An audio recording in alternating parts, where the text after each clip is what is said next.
I wanted to get a conversation going about introversion and therapists. So, specifically, this will be for you if you're a pediatric therapist of any sort and you either work with introverts or you are an introvert yourself and you've ever struggled with your job as a result. And first, I wanted to just say that this is super common. I've experienced this myself. My name is Karen Dudek-Brannan, and I help pediatric therapists be better leaders so they can make bigger impact with their services.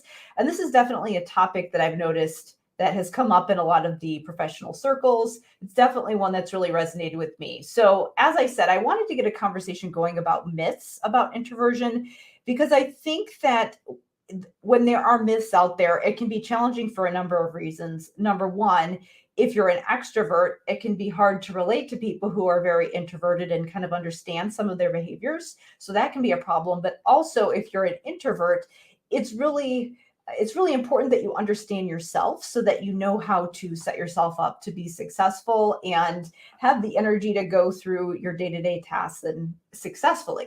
So I wanted to list off a number of the myths that I have heard. And then in the coming days, I'm going to be going into them one by one and talking about them a little bit. One of them is that introverts are antisocial and they don't want friends. That's a big one.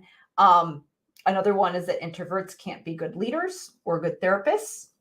Um, Introverts hate small talk. That's another myth out there. There's a little bit more nuance to that one that I can talk about. The other thing is that introverts are not adventurous. That's another myth that I've heard. Again, it's not true. It kind of depends on the situation, but it really is doesn't quite fully explain what's going on. So I'm curious if you have ever heard some myths about introversion, or if you have questions about introversion versus extroversion and how it might apply to you if you're in a field like if you're a therapist or if you're a teacher or really anyone who is involved in working with kids or leading people who work with kids. So if you have any myths or questions, then